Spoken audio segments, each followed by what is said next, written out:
Raising and educating a child is one of the most important responsibilities we can have. It's about shaping not just minds, but hearts, instilling values, wisdom, and a sense of purpose. Every moment of love builds the foundation for their future, empowering them to become the best version of themselves.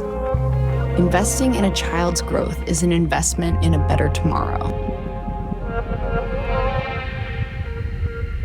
The philosophy of the schoolroom in one generation will be the philosophy of government in the next.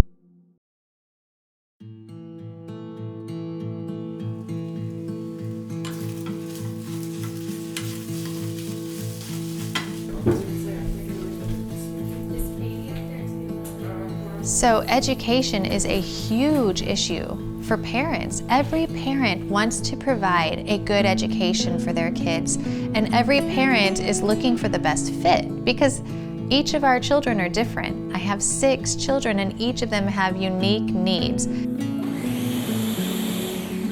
Okay, you're gonna have to flip them pretty soon. Did you put salt and pepper?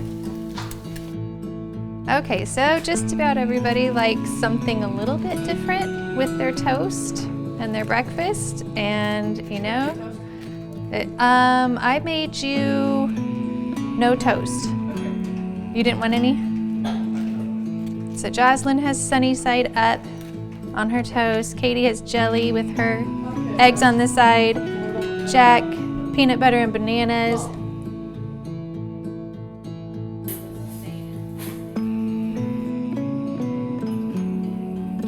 Okay, chores. Jack, you're gonna get the eggs. Colton, later, after some schoolwork, you gotta get some of your schoolwork done first. But for a break, you and Jack can work outside and rake the leaves that are on that tree out there.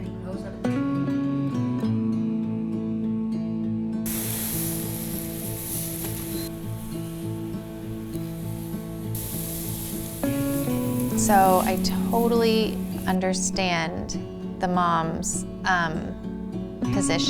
perspective. Like, as a mom, we feel so much pressure constantly to make sure our kids are eating the right diet. Is everything healthy? Is everything organic? Is everything homemade, farm fresh?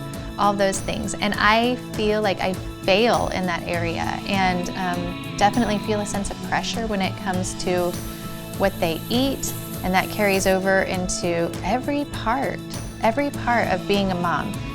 I'm Delina Wallace, the founder of Heartland Education Reformation Organization, also known as HERO. HERO is an organization that was created to support Christian educators who are school founders, and they are creating their own schools. And the organization, the HERO organization, is to rally the church to be supportive of them and to come alongside them in their work as they are on the mission field and educating kids. 85, kindergarten, and 86. I don't know, things started to go downhill.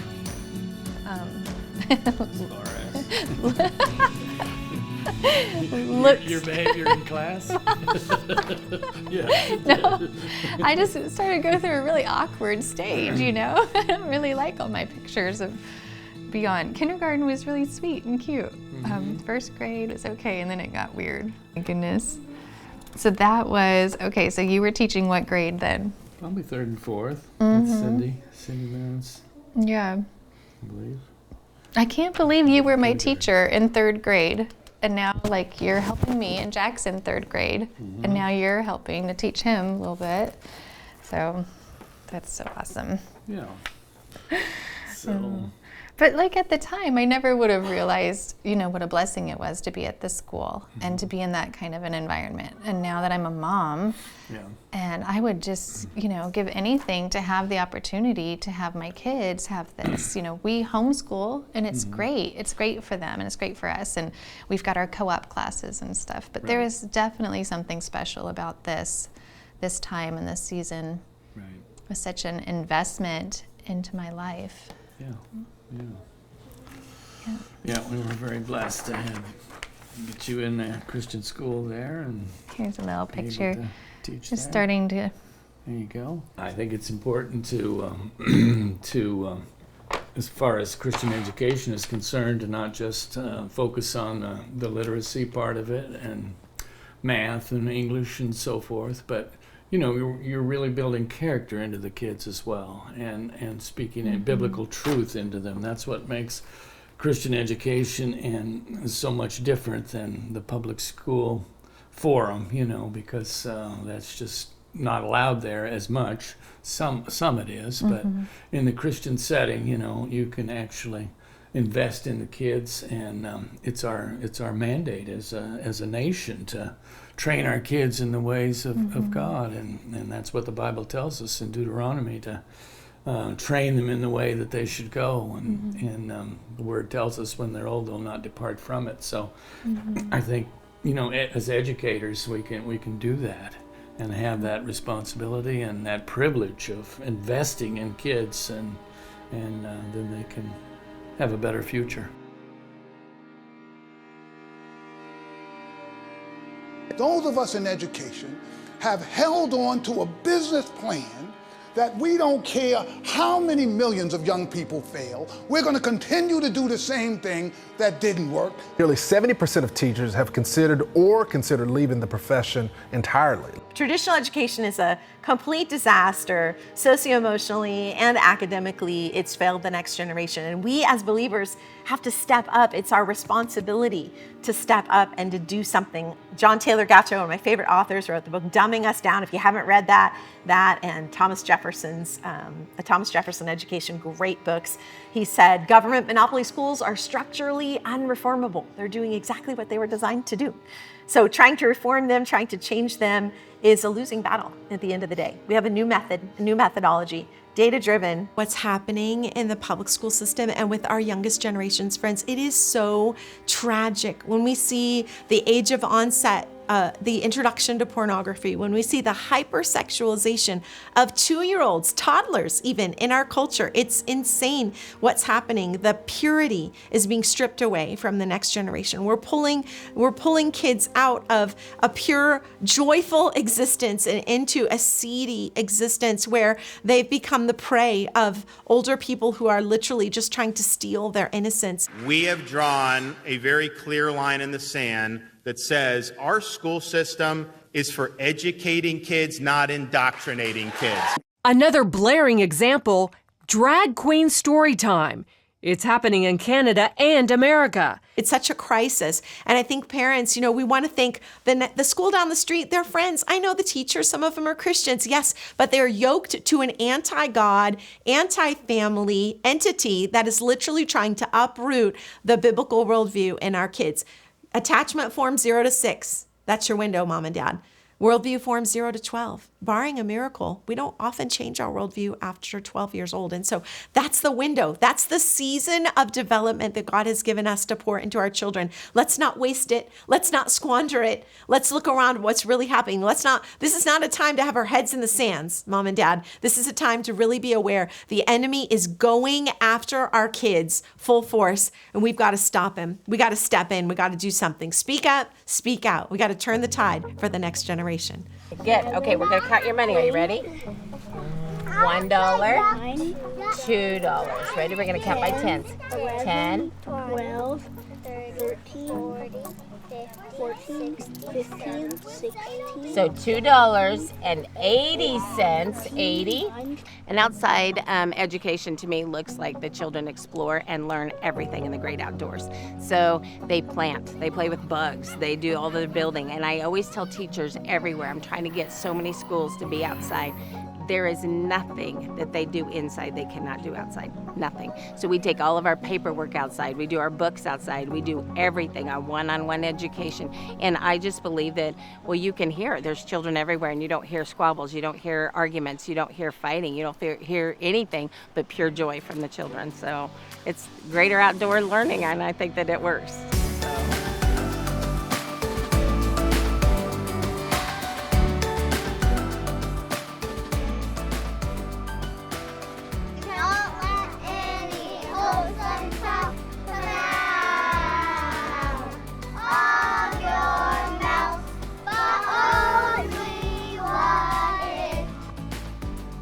So I believe that families need lots of options when it comes to educating their kids. I love homeschooling. I think it's been wonderful, but I know a lot of families that are unable to do that. And traditionally, we've had 3 options. We've been able to send our kids to the public school, maybe hope for the best.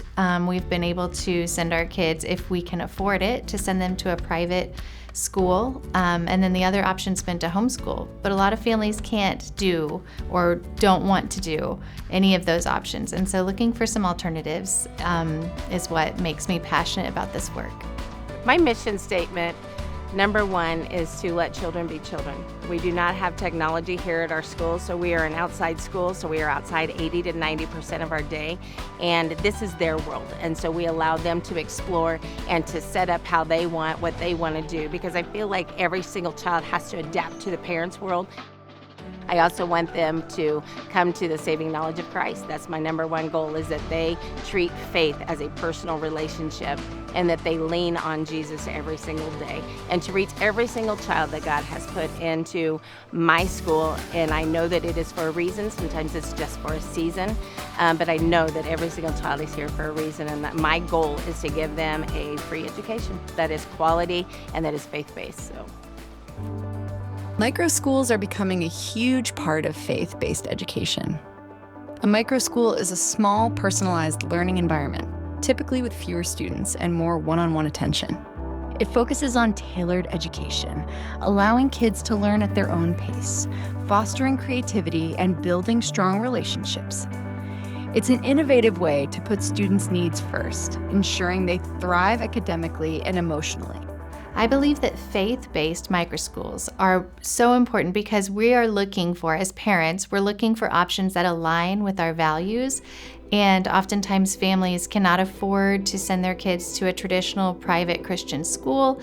And we want something that's going to align and to reaffirm the faith and the values that we are trying to instill in our kids as we are discipling them at home. Education from the earliest days, even the settlers who were arriving here in the early 1600s had a very clear biblical understanding of education. Actually, the first education law ever passed in North America, this was early 1640s. The people who set up the Massachusetts Bay Colony passed what they called the Old Deluder Satan Act, and that tells you a lot about their mindset. And the premise of the law was that Satan, that old deluder, had as one of his chief projects depriving men of knowledge of the scriptures. And so they said it is essential that everybody in this colony know how to read so that they can read their Bible so that Satan won't deceive them. Now, they didn't set up a government school system like we have today. In fact, there was virtually no distinction between church and state at that time because it was, in the truest sense, a Bible colony. They came to live out their faith. The government was thoroughly Christian. Everything was Christian. And so there was no difference between, say, church and state. When it comes to things like education, data shows that those policies are getting a failing grade in the city's public schools, and they have for a long time. Sadly, even describing it as a failing grade seems generous when last year only 1 out of every 4 Chicago public school students could read at grade level, and only 17% were proficient in math. I actually got to speak with a few teachers. One of them actually decided to go on camera with me, but they all tell me this: it's one of the most difficult times in their careers. Wow, this is always a tough job. Brevard County High School teacher Dan Bennett says the word frustrated doesn't cover it. Education is a tremendous mission field right now because as we look across the landscape of all the way from preschool to college, and we see that children have significantly changed. We look back 30 years ago, 20 years ago, and we see joy and playfulness and happiness. And today we see anxiety and depression and angst. The faces of children have changed. Their interaction with one another has changed. We now see kids who used to be in face-to-face relationships spending 65% of their relational time on a phone. And as a result, they've lost interpersonal skills, they've lost warmth, they've lost the joy that once characterized childhood. And I think we're seeing it such a macro level now that we know that we've got to take it back today, right now. More and more, people are recognizing the value of faith-based education. It's not just about academics, it's about shaping character, fostering moral growth, and instilling purpose. Parents, educators, and communities are embracing schools that nurture both the mind and the spirit, creating well-rounded individuals ready for life's challenges. Or you think you can do this shape? No. It makes my eyes dizzy anyway. Makes your eyes dizzy? That. Oh, these people must be really good at art, huh? But sometimes you can do it in your head. You can just be walking or cleaning your room and you're just praying in your head. Sometimes you can do it out loud. Jackson? Sometimes my dad at church goes like that. Yeah. It looks like he's drunk. Well, yeah. That's called drunk in the spirit, boy. And that's a good kind of drunk. It is. Courage Academy is a microschool of about 30 kids, and we are in a rural area outside of Augusta, in between Augusta and Andover. We range from ages pre-K clear up to high school. We offer individualized learning, lots of outside nature-y time. The mission of Courage Academy is to raise courageous believers, strong and courageous believers in Jesus Christ. That's our number one mission. The education comes after that, and we want to, the way we do that is by creating strong relationships with our kids. What about like on these spots? Or these? You're just gonna leave those? Yeah. Okay, are you ready to go?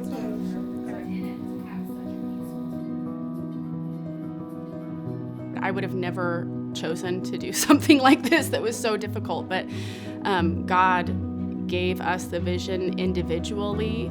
Multiple people gave us the vision and the mission individually to start a school. We were teaching in public school for a really long time, and we saw issues with it. Public school is great for a lot of people, a lot of kids. It was great for me.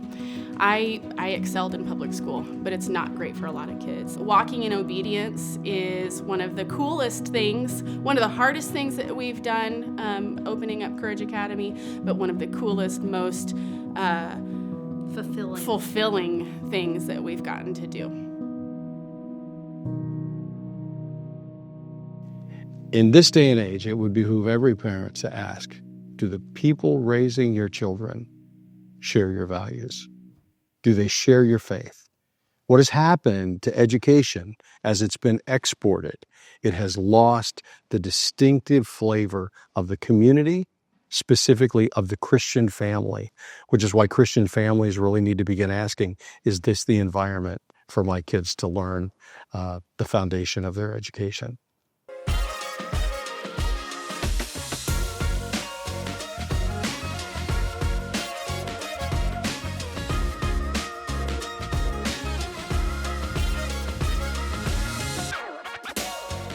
Did I tell you guys when I went to Aroma Coffee Shop, I went in and there was like this mom there, clearly a homeschool mom, and her daughter, and she had her notebook, and the daughter was like all organized and had her note card, and I was like, oh my goodness, look at that mom. She's so amazing. She's like doing the thing. She's homeschooling. She's all organized. The mom had the planner. And she sets it out, and I was literally like kind of like hurting inside. It's like, oh, she's such a good homeschool mom. I know that she's organized and she looks like she has it all together. And I just thought I should encourage her and just let her know she's doing a great job, because clearly to me it looked like she was. And so I just asked, are you a homeschool mom? And she's like, yeah. And I was like, I can just tell you're doing an amazing job. Like, I just really like to see this. I homeschool myself, and it's so fun to see you here with your daughter doing this. And she was like, well, I could not do it without the school that my daughter goes to. And I was like, oh. And all of a sudden, like, my ears perked up, and I'm like, what school is that? And she said, Light Academy. Have you heard of it? And I was like, have I? I was like, oh my goodness. And so she said, like, there's no way I would be able to homeschool if my daughter wasn't going there 2 days a week. And I was like, yes, that's exactly what I love to hear. And it just encouraged me so much, you know, for what I'm doing and for what you guys do. It's incredible. You probably hear that a lot from families. And we say it a lot. I say that often for myself. Yeah. Like, I wouldn't be homeschooling if I didn't have Light. Exactly. And even if it's not I can't homeschool, I wouldn't do it without Light. Yeah. And you have not homeschooled before. No. And your kids were in public school. They're in public school. Now, are you guys against public school? Is that why you decided to start your own? Absolutely not. That is something that we emphasize at Light. We talk to all of our families about it, all of our staff, even in our staff interviews when we're interviewing teachers or administration, anyone. We want to say that we are not against any schooling option. And we don't believe there's a one-size-fits-all educational model. There isn't. Every family has to pick for their own. So we fully support public school, private school, exclusively homeschool, all of that. That's what we want to emphasize. What we thought would be best for our families didn't exist near us. Right. So that's why we started Light. We both thought we would be public school parents, send our kids to public school. Maybe private school if that came up, but homeschooling was not an option in my mind. All right, so what is the mission of Light Academy? I would say the mission of Light Academy is providing the best of both worlds. It's the classroom structure and fun and rigor and the collaboration of a classroom with the partnership with a homeschool family. So where kids get to be in the classroom, participate in all of the classroom that's fun and exciting and collaborative and with that instruction from the teacher, but also the flexibility and the beauty of being a homeschool family. It's providing both of those things for the kids, and then that accountability and just partnership with the moms, dads, grandparents, whoever's in charge of that part at home. Something else I think, if I can add to that I think is cool about Light and even our mission is we don't use like a necessarily Christian curriculum. We use stuff, it's a regular school, public school curriculum, but it's filtered through these teachers who, they're taking a book and they're reading hard stuff. My fourth grader is reading about American Revolution.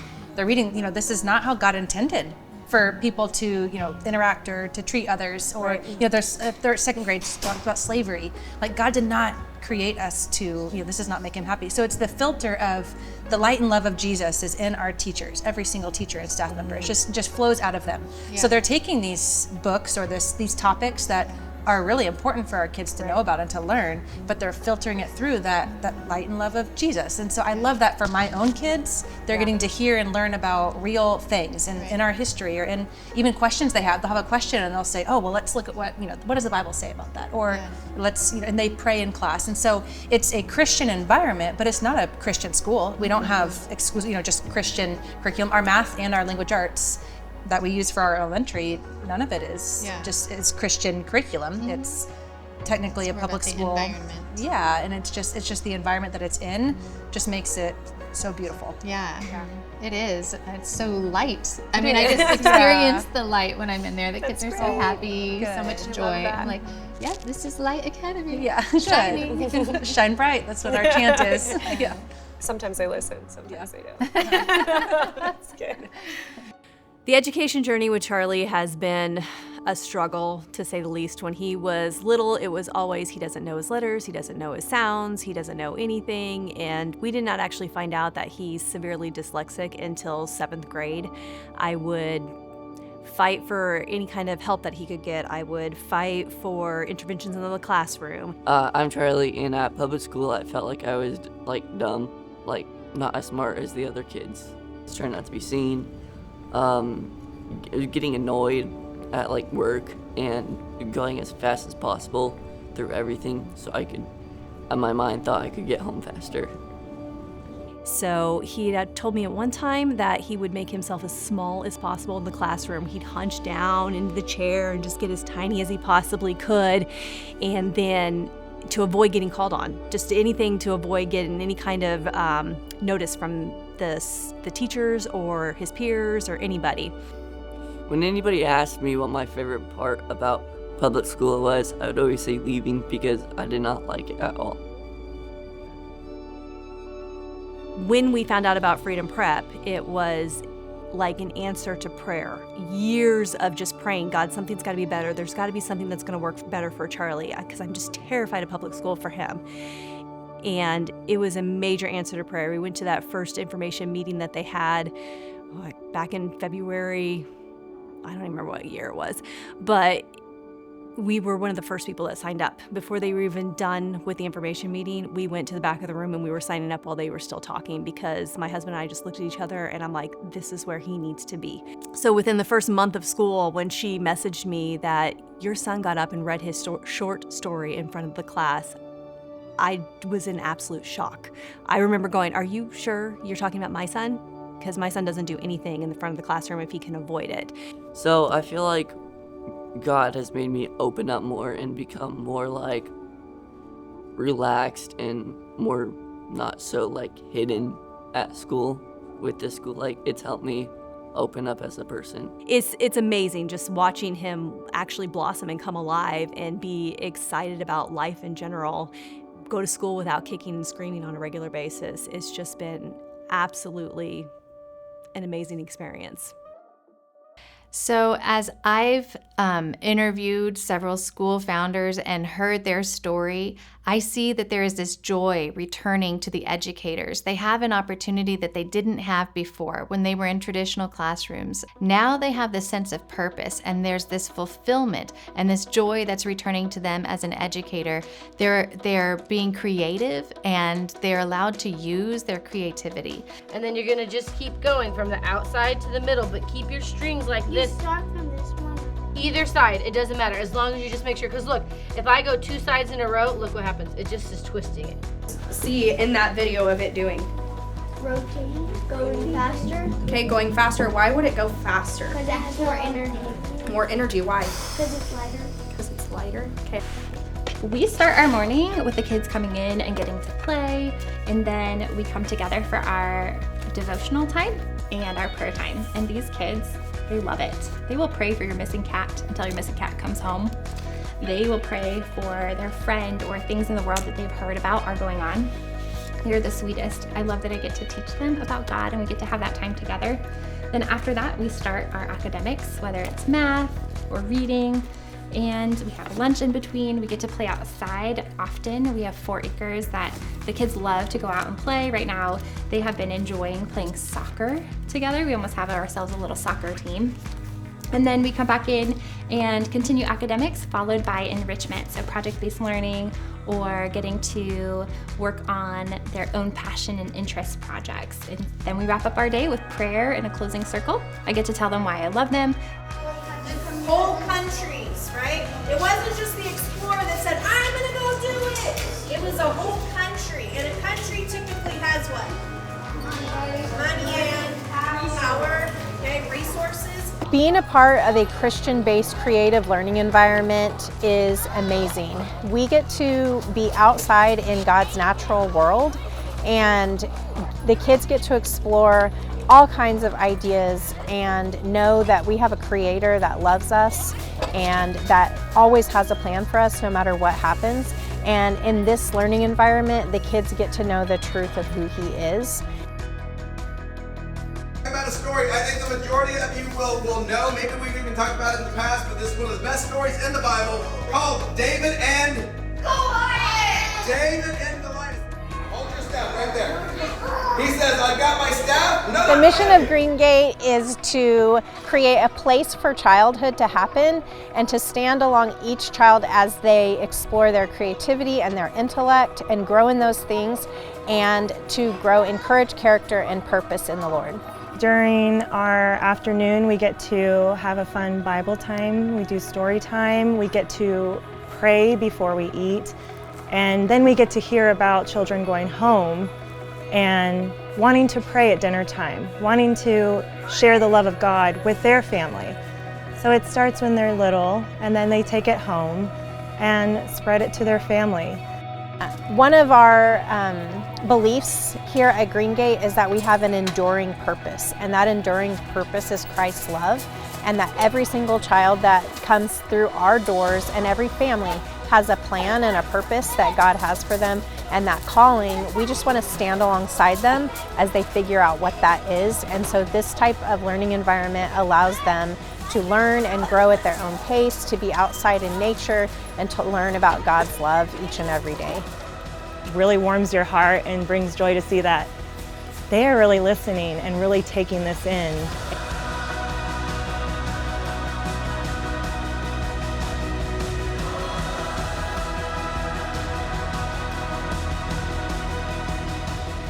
Here in Kansas, I see that God is raising an army of people, individuals who are willing to create new schools and provide options for families, and we can be a part of this.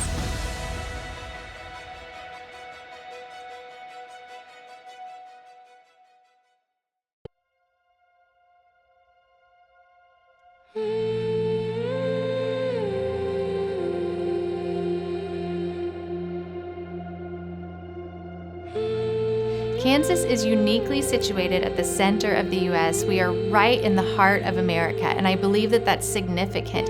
Everything that's important comes from the heart, and where the heart leads, everything else goes along with that. So I believe we have a unique opportunity to lead the nation in this reformation in education. Just as the heart pumps life through the body, what God is doing here will resonate across the country. From the heart of Kansas, his plans unfold, bringing hope, strength, and transformation that will touch every corner of the nation, spreading his light far and wide. The mission at Kansas Family Voice is to engage government and government officials with a biblical voice, and we do this through two different ways, legislative policy, and the other is through church engagement.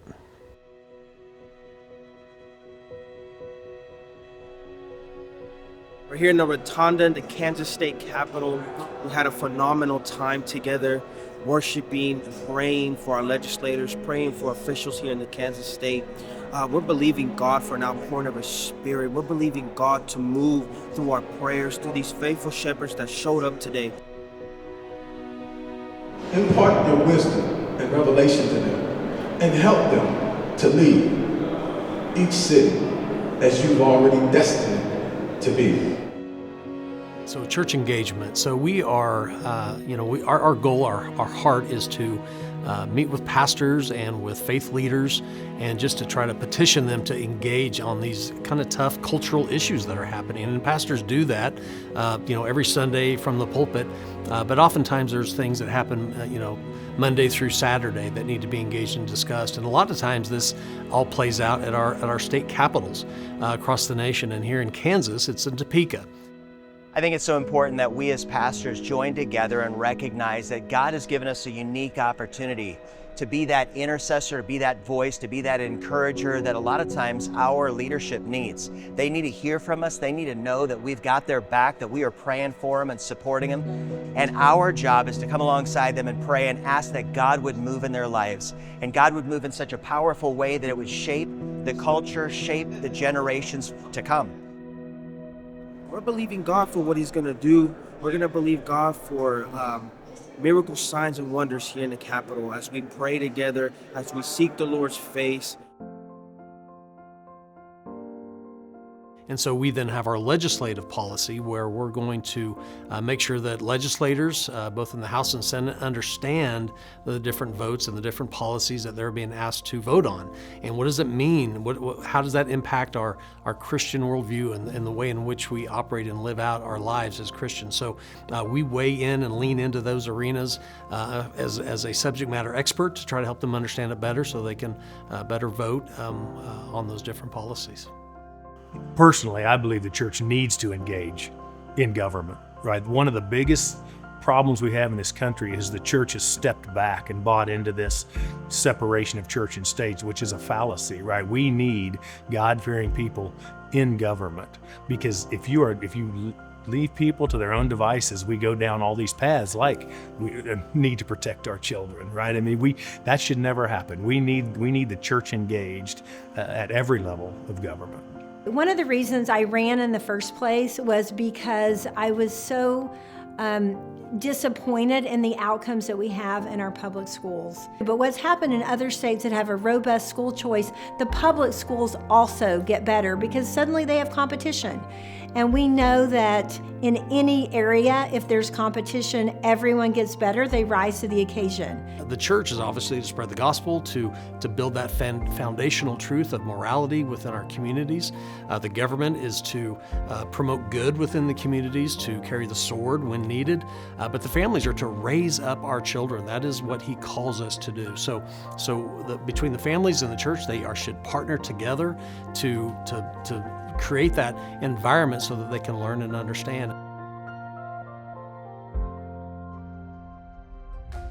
Tonight we're hosting an event. It's called Classical Christian Education, Unexpected Places. You know, when people think about classical education, they think that it's, you know, a certain demographic, a certain place where that exists.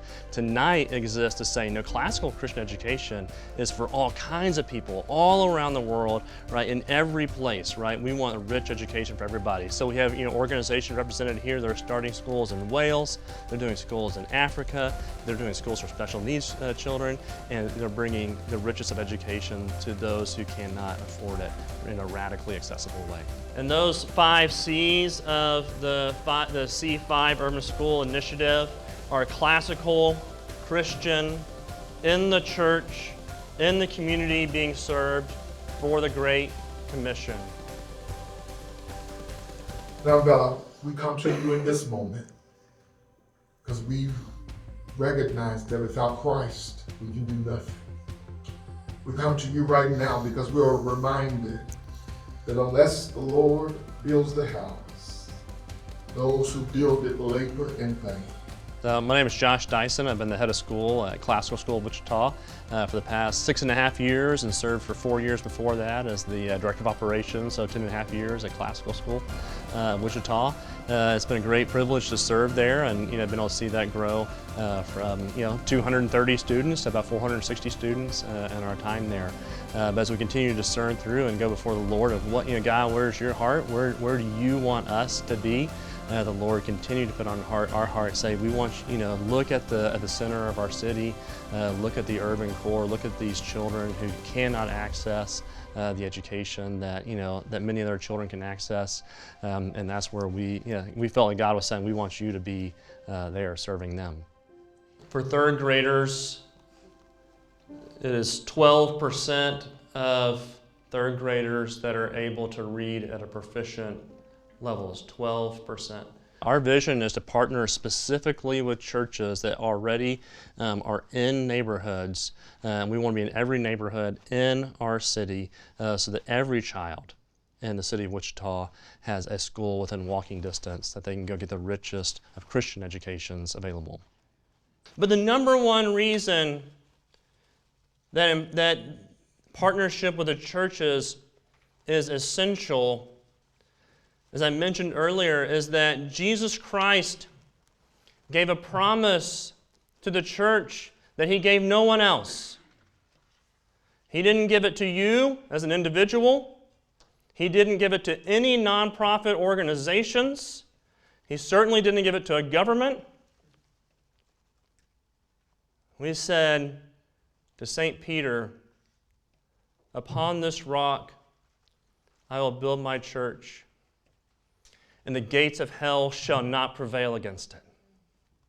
Yeah, so there's 2 ways that we're hoping the church will come alongside us, and then we want to come alongside the church. One of those is that there's financial opportunities to come, there are volunteer opportunities to come, but particularly where we're really excited about is that there's a number of churches that already have facilities, they're already living in the communities, they already have a passion for the communities that they're in, and we are coming to say, hey, there's a way that we can help you reach that community, your neighborhood, in a way that is transformative.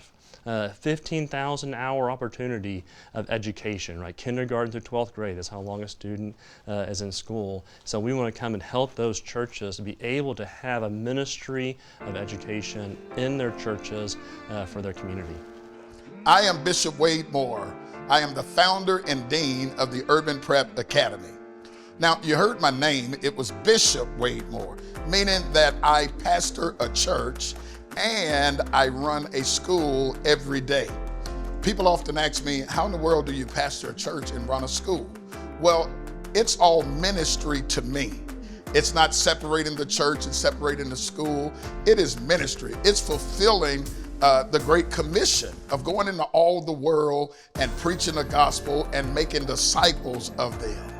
My vision is that the earlier we begin to make children disciples by teaching them the Word of God, having them in a spiritual, Christ-driven community, that we are more effective in developing our children. So we, the church, have to be involved in the educational journey of our children. We see what has happened when we have relinquished our God-given right to worldly systems and where it has taken our children. And it's time for the church to take back the minds of its children and the minds of those that are even unchurched, and to evangelize the world and to bring them in so that they may know Jesus Christ and so they may have a great education.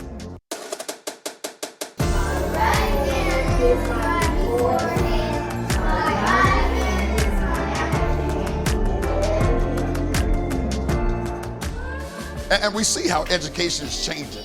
And not just education, I believe that there is a revival for the church, and there's a revival for the way that we do ministry. And we are seeing so many micro schools pop up, so many people that have this burden and this passion to really do ministry and to educate their children. Oh, it's in terza rima, that's material cause. That's what it's made out of. Terza rima in Italiano. The poem, it's a long poem. Okay. But why?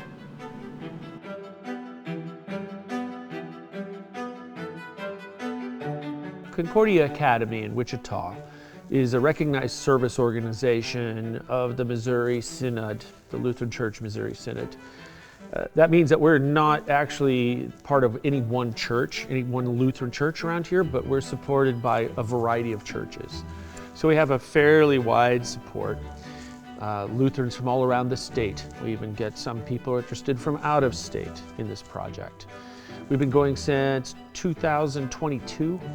This is our first, that was our first year of classes. We're in our third year of classes right now. I'll take it from you right now. Emily the bully.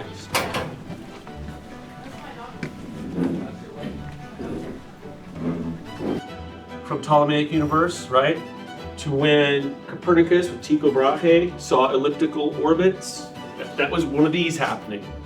Because the idea was if the universe is ordered, then all of these orbits are going to be perfect circles. Divine. What's great about what we have going on today, this wonderful movement, is it's a revitalization for myself. I grew up in the Lutheran school system. I attended a 3-room country school, Lutheran school, 1st through 8th grade, Bremen Lutheran School, that was started in 1868. I was in the same classroom as my dad and all of my uncles. My grandparents attended school here. My great-grandparents attended school here. I had generations behind me helping me grow through my faith. And now today, I get to come in here every single day and be part of this. This isn't a job, this is my vocation.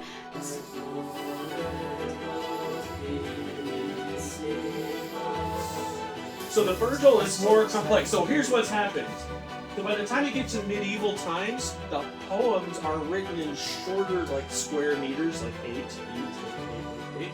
The idea is that if you want your church to educate your children for as long as possible, and to start early, but also to walk along beside them in the word we call paideia, the old way of teaching, which is walk along beside them throughout their life so that they are raised in the love of the church. They are raised in the ways of Christ, that they spend hours that way.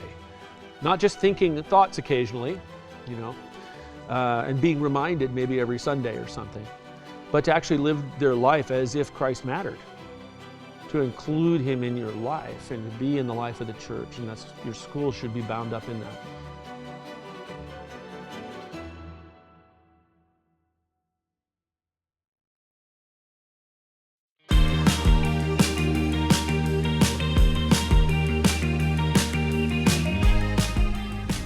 Okay, so today we are headed up to Kansas City, and it's bittersweet. It's bitter because Refine KC, it's a microschool up there, they've outgrown their space. They are moving from one church, and it's been a great location for them and a great, strong partnership, but they've outgrown it. So they're moving into another church, and that's the sweet part of this is that this other church has been praying for the opportunity, and we get to see them move in. You know, if you're a church looking to host a Christian school, I think the one thing that I would say is, you know, it's a unity that we all have that, again, it's all God's. And so we've seen it in all the things that God's provided us as far as a school, as far as resources, but, you know, really God provided Tower View. God provided this space to get started. God provided your people to come alongside of us as well. And so that was huge for us. We knew we wanted to minister. We know our congregation is getting older, so they can't do the work as well. But they knew, like, we want to help. We want to be a part of this. And we're sorry to see you have to move to a new place. We have people who want to grab a shovel and start digging to build a new building right now. Yeah. And but we were proud that we were able to birth this school and get you going. Yeah. And we really don't want to leave either. It's just, I mean, if you guys had more space, you know, we'd stay as long as we could, just because the relationship has been that good with Tower View.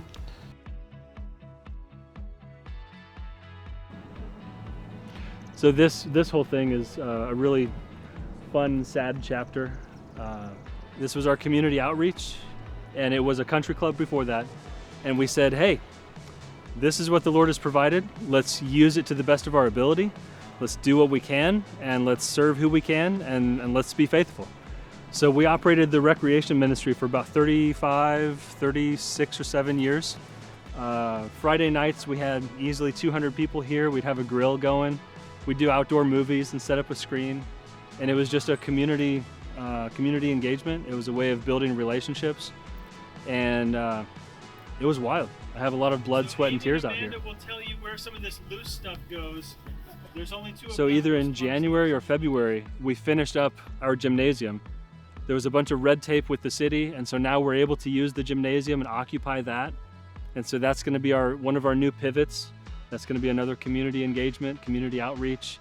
And then another angle is the mostly empty building during the week. And we said, hey, let's host a school. Let's get the gym fired up and get it online.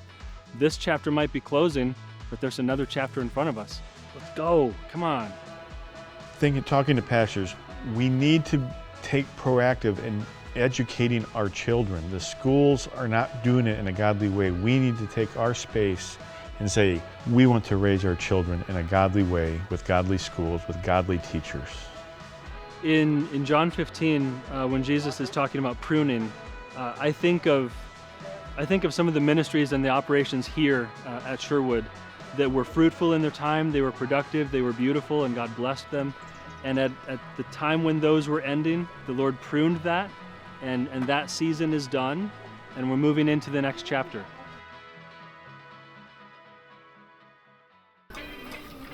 Homeschool co-ops are a powerful way for churches to partner in education, offering a community of support for families. Through shared resources, classes, and mentorship, these co-ops provide a faith-based environment where children grow academically and spiritually. Churches can play a key role in shaping future generations by fostering collaboration and a love for learning. We have 75 kids in our co-op, ranging from 6 months to 18 years old, and we offer all of those classes within that age range. We have preschool, kindergarten, we have our middle schoolers and then our high schoolers, and we offer classes for all of them. We meet at Reliance Church, and we've been there we're going on our first year. Our first year here. Yeah. So today, our church building was used in a variety of ways. We dissected baby pigs in the lobby today, and they had one pig to every 2 kids, and it was amazing. They all took turns like cutting into it. So on this side of the building, they were dissecting pigs, and on the other side, they were having a fiesta. And they were eating chips and guacamole and Mexican cookies and all kinds of stuff. So 2 very different classes happening at the same time, but nonetheless learning. So, lemonade, dissecting pigs, Mexican fiesta. That happened today in co-op.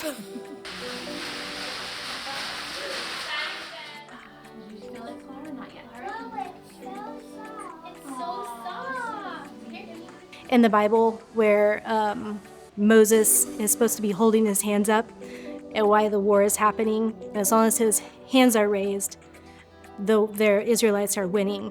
And as soon as his hands get tired, they start losing. And so Aaron, and I think it's her, get on the other side and they hold his arms up for him. And so community, co-op is that. When my arms are so tired, my friends can come and help hold my arms up.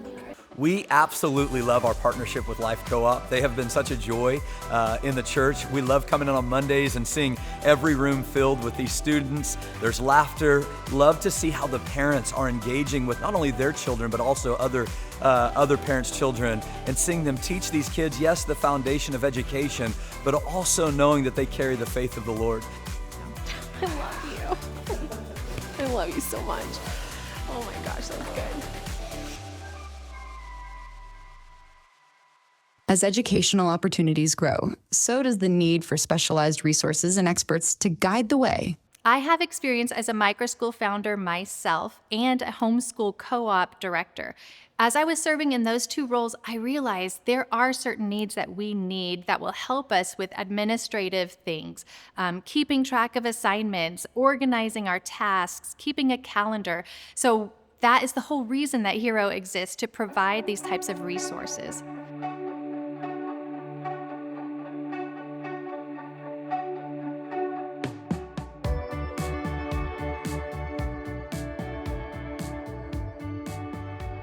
Spark School Software is a new school management program designed for alternative educators, Christian educators, anybody who have wanted to come out of the traditional system and start a school as a passion project or a calling from the Lord. So Spark started as a way to give students and families more power over their education. So we have a pretty robust learning management system where teachers can assign assignments and students can submit them through their portal, parents can view them on their portal, and teachers can just communicate with the whole family a lot more easily that way. So a student would sign on to their portal. It would be dedicated just to them, and they would view their assignments, any instructions, links, or attachments. They would submit the assignments. They can also view goals and submit their progress and work through goals at their own pace. And then they can chat with teachers and guardians. They can purchase rewards if the teachers have those for them to purchase. They can view school events and activities. I believe that one of Spark's biggest assets is its team. All of us have come from some sort of alternative education background. A lot of us were homeschooled. Several of us have founded a co-op or a microschool and taught in those. Some of us taught English overseas and supervised schools there. And so our team has a really deep commitment to educating students, especially in the Christian faith. We're all believers in the Lord, and so that's very important for us as a team. Well, I was homeschooled as a child, but then I also homeschooled my own kids starting in kindergarten, so for about 12 years now.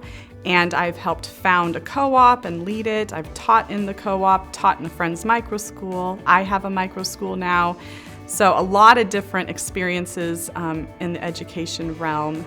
And I've seen that having a good school management software really makes a difference, especially with kids and motivating them and giving them power over their own education. It really makes a difference. So we were motivated to build this software because there's a lot out there for large schools and districts, a lot of software programs that are complicated and expensive, but we really couldn't find anything that would fit the alternative education market. And we wanted to help these faith-based schools do what God has called them to do and make it easier for them. Spark's mission is to provide a world-class school management system for alternative educators so they can do what God has called them to do. Every creative Christian learning environment that I visit has unique needs, whether it's they need administrative support through a software or a platform, or perhaps they're a school that's been in existence for 5 or 10 years and they're bursting at the seams and they need connections with facilities. It might be coaching or consulting, but we are here to support them and to meet their needs as they fulfill their mission. So I have Christy from Soaring Education Services. Thank you for being with us today. Glad to be here. Thanks so much for having me. At Soaring Education Services, we're dedicated to making Christian education accessible and affordable for anybody who wants it. So by doing that, we put together a system that helps you to dream your school, design your school, build your school, and even grow your school. And so all of that can be found on our resource hub. There's a lot of free resources that we've put together that I consider to be kind of a treasure trove or a gold mine of information designed to guide you through every step of the school development process. But we also offer coaching and individual lessons and sessions for people as they need it. Maybe you need to dream your school. Maybe you need to create your mission, vision, and values. Maybe you need to write a handbook. Soaring can be with you every step of the way. That's great. Can you tell us what exactly is the mission of Soaring? So our mission is to make Christian education accessible and affordable for all. That's incredible, because we know that not all of these traditional schools are affordable for everybody or accessible for everybody. So there's like these innovative models, right? There's these micro schools and smaller schools that are starting that are a simplified version of what we might know as those traditional Christian schools. Tell me a little bit about Open Sky and their relationship with Soaring Education Services. Absolutely. So Open Sky exists to kind of be the catalyst for all of these things in innovative Christian education. Not only do they have Soaring as one of their brands, but they also have other brands that have charter schools, both public charter schools and Christian charter schools. They work in the curriculum space, and they do a lot of work in the school choice movement. This is a group of well-loved, seasoned Christian educators that has come together to really help to make this plan available for everyone. So Open Sky has worked traditionally with more of the conventional Christian schools, the bigger school models, brick and mortar, all these classrooms, multiple teachers. But now the Soaring Education Services is specific to this new, it's like a new division that's specific for micro schools. Is that right? That is right. So while we would say that we would help you start any innovative form of education, our main goal is to help in the micro school space. Now that term can mean anything, 250 or less or so is our definition, but we realize that most of these are maybe only going to start with 5 or 10 students, and we think that's wonderful. Soaring offers 3 main services. We have 3 kind of lanes that we like to stick in. We have our coaching and consulting. We have our online resource hub that's completely free. And we are also building right now a group of mentors to hopefully help others who are wanting to start a school.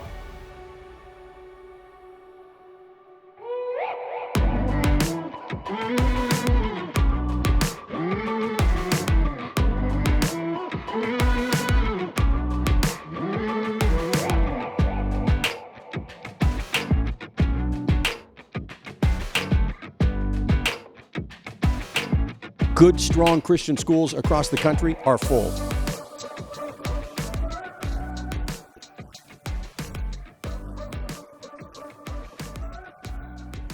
Right now, the Herzog Foundation position is we want to be a catalyst for a movement, and some of the greatest obstacles to a single mom with her kids is dollars. But with all that in mind, you know, where we can give parents real choice, single moms and 2-parent families options to get their kids out of an environment that's hostile to their faith, we're looking at all options. My name is Christy, and I am with the Florida Citizens Alliance. Well, what we do is we have a team of education consultants, and we help churches and individuals start these non-traditional learning environments. I would just say this, that you know what the devil meant for evil, God meant for good. And certainly COVID began to expose parents to what's happening in the classroom. And frankly, parents were coming to the conclusion that the public school that they grew up in isn't the same public school that their children are being raised in. And as a result of that, I mean, for the last 3 years, really, we have seen this mass exodus from public education and a huge influx into Christian schools and launching more Christian schools, more homeschool groups, more microschools, and it's happening all over the country. So it was a fantastic event, 24 hours from noon to noon. And I think really one of the highlights, so many highlights, but really towards the end, just having an opportunity for people to explain, you know, who's the one person they're going to connect with after this, what is the one thing they're going to do to continue to move affordable K-12 and post-K-12 education forward. We're serious about, at the grassroots level, helping empower those who are running homeschools and Christian schools to really, based on best practices, to get an understanding and training. All of our trainings, for the most part, we'll do 20 trainings right in this very room. Israel, go Emma, go Trisha, go. There you go. Yes, this table, yes. Yeah, we named our school St. Boniface Academy because of the story of St. Boniface. He was an 8th century missionary to the Germanic people. And he went to this tribe, to this village, and what he found was some of the Germanic pagans worshiping Thor around what's called Donner's Oak. And it was this massive oak tree. And they would come and they would worship Thor there. No one could touch the tree lest Thor strike them down with lightning. They would sacrifice there. They'd even do human sacrifices beneath this tree. And Boniface, this missionary, walks up with all of the confidence of the living God and challenges these pagans to basically the strength of Thor versus the strength of Christ. And he said he's going to return the next day, and when he comes, he's going to chop down the tree. And everybody was almost excited for it, because as soon as Boniface would strike the tree, Thor would strike him dead. Boniface walks up with some of his missionary companions. He takes his axe, he wields it, he swings it, he hits the tree, and the story goes that there was a great gust of wind that toppled that tree. Thor's oak fell, and at that moment, the pagans that were there believed in Christ. They saw that Jesus had more power than Thor. But Boniface didn't end with that. He also took the tree and he milled it, and they turned it into a chapel, which became part of the headquarters of the whole missionary movement in that area with education. They had schools there, they had worship services there. They took the idols of the day, didn't get rid of them completely, but rather reformed them, reshaped them, and used them for the glory of God. And that's exactly what we want to do. We want to see our kids go into this world, identify the idols of this world, and seek to chop them down, fall the oaks, and use them to build the kingdom of God. Or stack to put these together. What's our word? For generation to generation.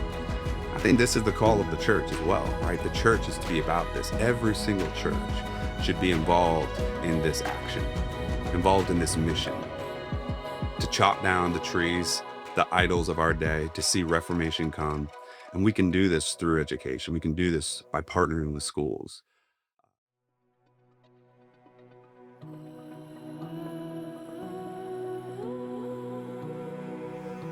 Maybe you grew up like I did in an environment where there wasn't a Christian foundation, or maybe you didn't grow up seeing people who were active. Maybe everybody in your kind of circle of influence was more of a spectator. That's certainly what we've seen in the last couple of generations.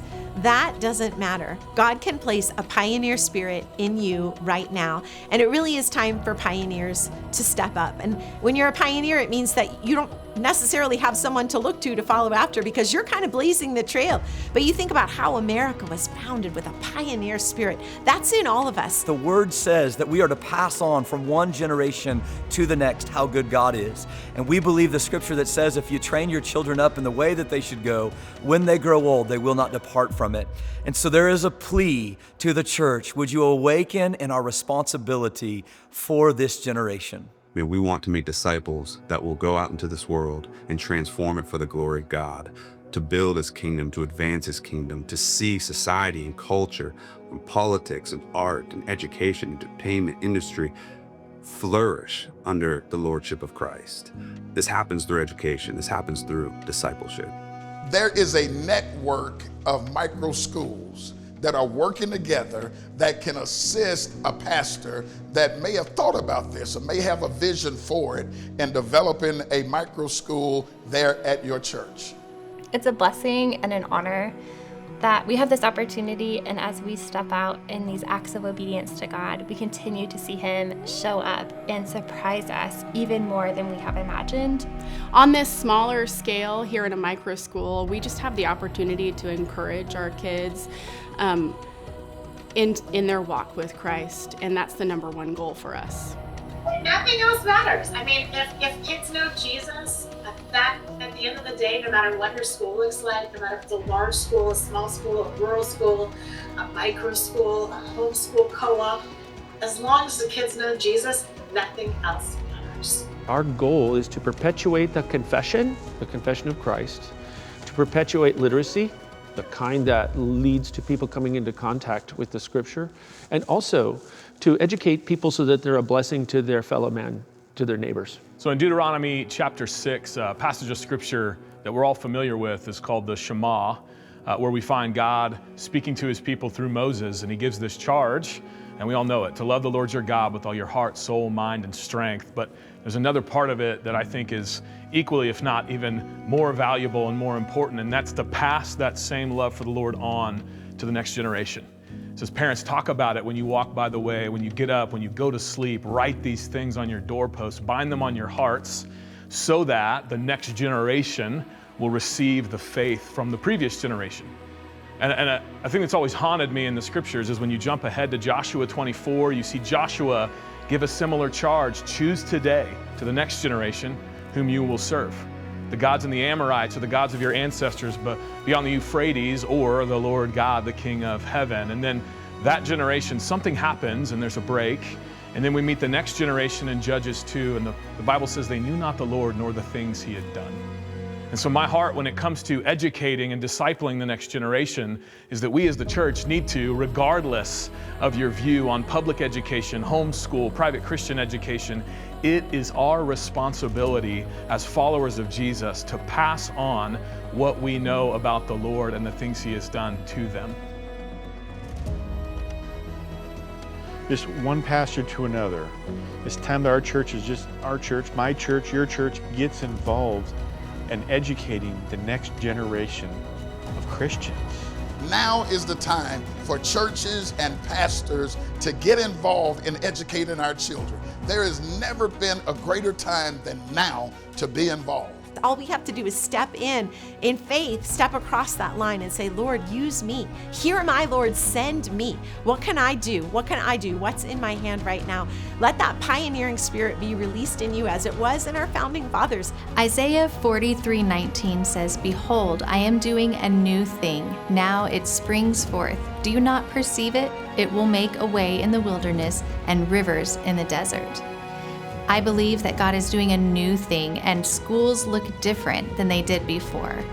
The reason that we're sitting here today is because someone went before us and paved a way. It's our responsibility not to give up, not to throw in the towel, not to shrink back, but to step forward and activate that pioneering spirit right now, wherever we are.